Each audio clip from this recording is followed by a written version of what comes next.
இப்போது பாபினில் நூல் போட்டு எடுத்துக்கிட்டேன். இந்த மஞ்சள் கலர் நூல் வந்து மேலே இருக்கணும்.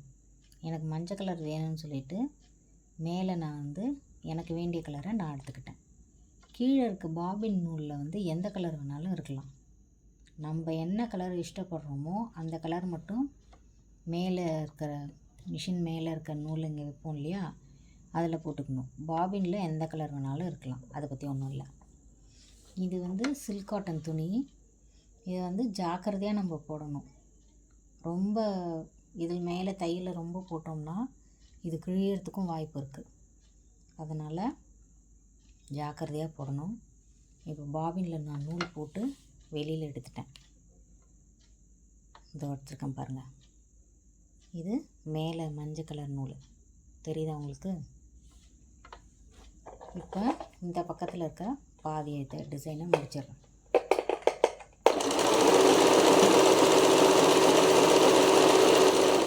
முடிச்சாச்சு.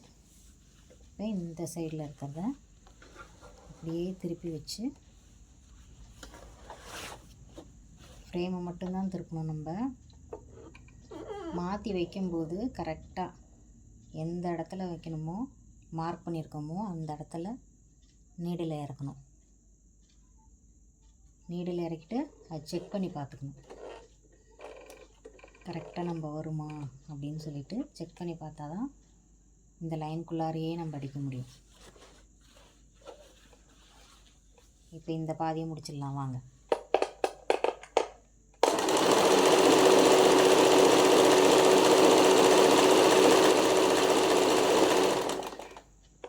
அப்படியே நிறுத்திட்டு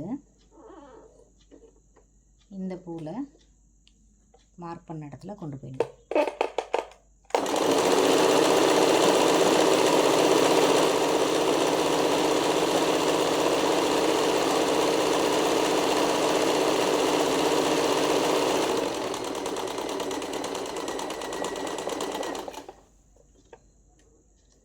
சின்னதாக போடுற இடத்துலலாம் கொஞ்சம் பார்த்து நிதானமாக பொறுமையாக செய்யணும், இல்லைன்னா தையல் எட்ட விழுந்துடும். இப்போது இந்த இடம் கேப் வந்தனால நான் நிறுத்திட்டேன்.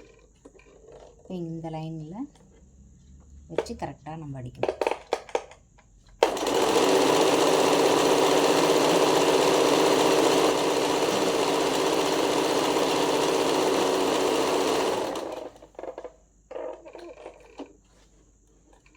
அப்படியே நகர்த்தி கொண்டு வந்து ஃப்ரேமை மட்டும் திருப்பணும்.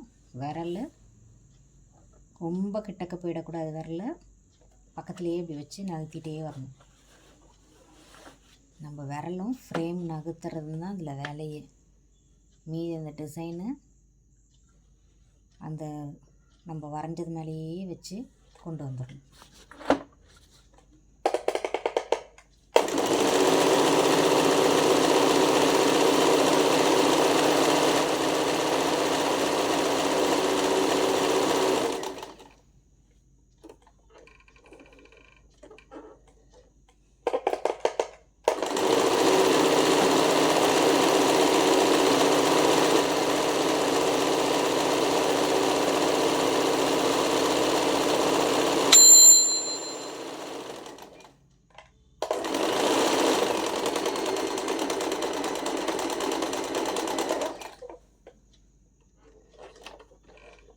இவ்வளோ தான் இதில் போட முடியும்.